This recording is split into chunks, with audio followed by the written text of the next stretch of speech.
Things are changing again, and if you rely on Social Security, you'll want to hear this before May hits. The Social Security Administration is rolling out fresh updates to payment schedules, eligibility rules, and reporting requirements for May 2025. And while these adjustments aren't exactly grabbing national headlines, they will impact millions of retirees, SSDI recipients, and those on SSI.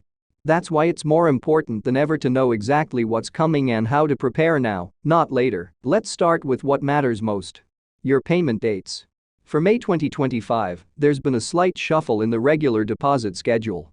Thanks to the way the calendar falls, especially with weekends and federal holidays overlapping the usual Wednesday payout cycle, we'll experience a shift for certain recipients. If your birthday lands in the first 10 days of the month, or if you receive Supplemental Security Income, SSI, there's a good chance your deposit will arrive earlier than expected. But there's more: those receiving both SSI and Social Security could see staggered payments across 2 different days this month. Now here's something many haven't heard yet. SSA is testing new rule interpretations around income reporting and documentation for SSI recipients. This means that a small reporting error, like forgetting to update wages from part-time work or a change in living arrangements, could delay your payment or even result in an overpayment notice. These changes are being piloted quietly, but they could go national if the test run is successful. Also on the radar are talks in Congress about a cost of living adjustment (COLA) reform package. While no law is final yet, May is expected to bring an update on whether future COLA increases will be tied to a new inflation index, which could directly impact how much you'll receive starting in 2026. So if you're depending on Social Security for your stability, whether it's SSDI, SSI, or retirement, stick around. This update could make the difference between a smooth month and a missed check. Let's break it all down truthfully, clearly, and with no political spin. Now, let's walk through exactly what's happening this May when it comes to Social Security. First up, let's talk about the payment schedule, because for many folks, that's the heartbeat of their monthly finances. When that check hits your account or doesn't, it determines whether the bills get paid on time, whether there's food on the table, whether prescriptions get filled, and whether you can enjoy even a little peace of mind. May 2025 is shaping up to be one of those months where the calendar plays tricks on people. With May 1st falling on a Thursday and a few federal observances lining up awkwardly with weekends, it's causing a ripple effect across the entire payment system. The Social Security Administration hasn't officially changed how payments are structured, but depending on your birth date, your type of benefit, and whether you receive more than one kind of payment, you could see a shift of a day or two. For example, those who get Supplemental Security Income usually see their deposits on the first of the month, but when the first lands on a weekend or holiday, that payment is pushed to the prior business day. That means some of you will see your May money come in at the very end of April, especially important if your rent or utility payments depend on that deposit landing precisely on time. And if you're someone who gets both SSI and Social Security retirement or disability benefits, you might notice that your payments are now split across 2 different days. That's because the administration has been working behind the scenes to modernize its payment systems, which includes spacing out deposits to better track fraud and system errors. That doesn't mean anything's wrong with your benefits, it just means the agency is being extra cautious. They've had to deal with a rise in identity theft cases and data breaches recently, and they're doing what they can to protect your benefits, even if it means slightly adjusting when those funds hit your account. Now, beyond the calendar, what's drawing concern and curiosity is the way the Social Security Administration is handling changes to how people report income for SSI. For years, the rules were fairly rigid but manageable. If you worked even a little or got help paying rent, you had to report it. But starting this spring, some new pilot programs are being tested in select areas. These pilots are focused on verifying income through third-party data sources like payroll processors, banking institutions, and even local utility companies. The idea, in theory, is to reduce the burden on seniors and disabled individuals to report every minor change, but in practice, it's raising concerns. What happens if that third-party data is wrong? What if it doesn't update quickly enough? And what if you're flagged for an overpayment because the system thought you made more money than you actually did? That's the problem. While the goal is to simplify the system, the early feedback from those involved in the pilot programs is mixed. Some are happy to not have to report income every month, but others are already dealing with letters from SSA saying they owe hundreds or even thousands because of discrepancies. If you receive SSI and you're in a pilot area, it's more important than ever to keep documentation of your income and expenses. Keep a folder with pay stubs, rent receipts, and anything else that could help you prove your situation if the SSA comes knocking. It's not about being paranoid, it's about being prepared. And if you're not in a pilot area yet, don't relax too much. If these new programs are deemed successful, they'll likely be rolled out nationwide before the end of the year. Meanwhile, Congress is once again circling around Social Security reform. We've heard this song before, but this time there's a specific focus that's catching traction. Cost of living adjustments. Right now, COLAs are calculated using the Consumer Price Index for urban wage earners and clerical workers, CPIW, which doesn't always reflect the real costs that seniors face, especially when it comes to medical care, housing, and basic necessities. Lawmakers on both sides of the aisle are considering switching to the CPIE, which is the index designed specifically for elderly consumers. If that change happens, future COLAs could become more generous. Not by a huge margin, but even a 0.5% increase each year can make a real difference over time, especially for those living on fixed incomes. But before we get too excited, it's important to remember that no law has passed yet. What's being discussed now are frameworks, proposals, and preliminary votes.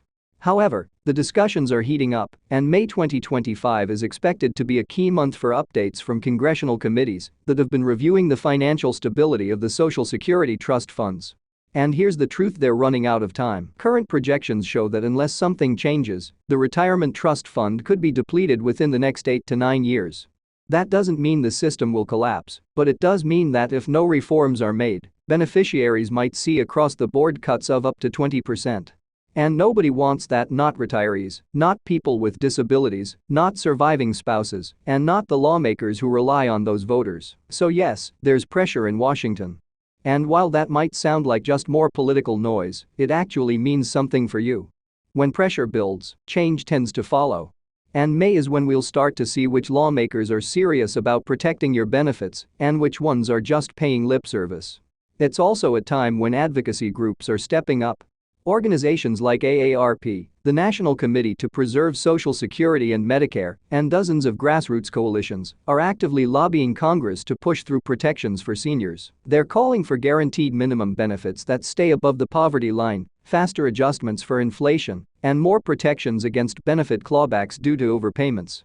So even if you feel powerless, know that you're not alone. There are people fighting for your benefits and your voice still matters. Let's also talk about something that many people don't pay attention to until it's too late.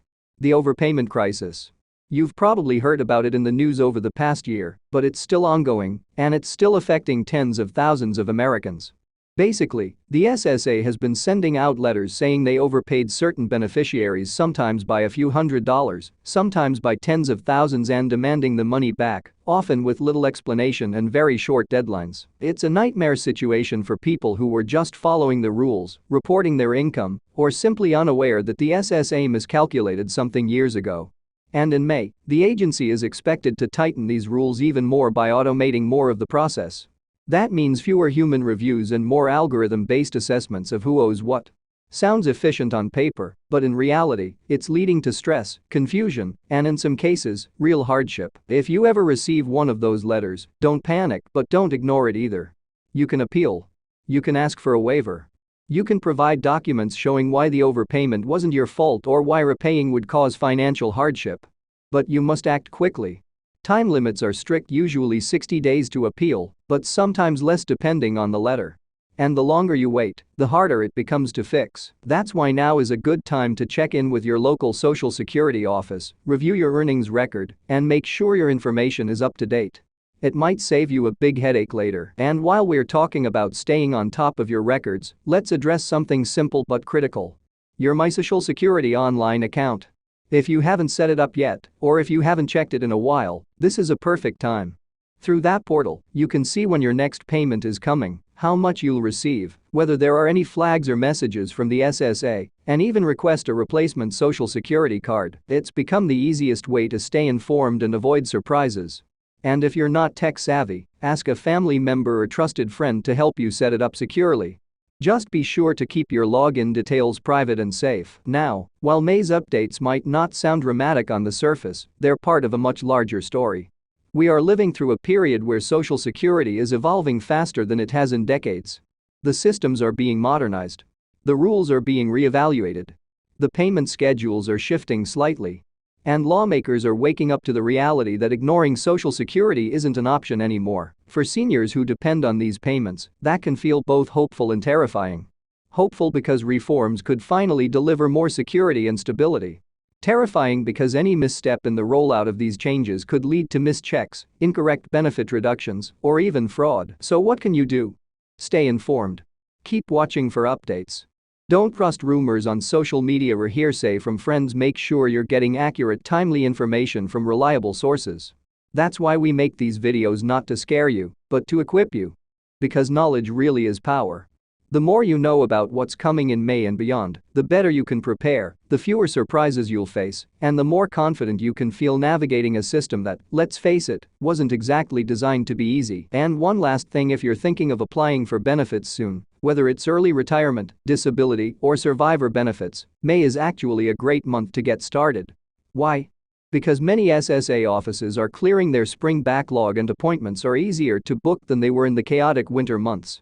You'll likely get quicker service and better follow-up if you begin the process now, rather than waiting until the summer rush. Just remember, applying early doesn't always mean you'll receive benefits right away.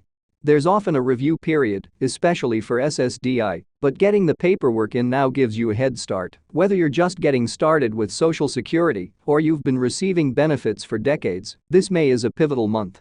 Payment timing, rule changes, income tracking, overpayment concerns, reform debates, they're all coming together. And while we don't have all the answers yet, we promise to keep bringing you the truth without fluff or fear tactics.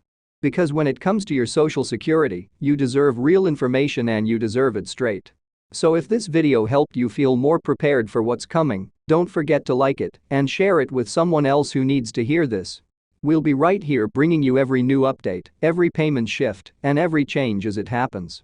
Thanks for watching and we'll see you in the next video.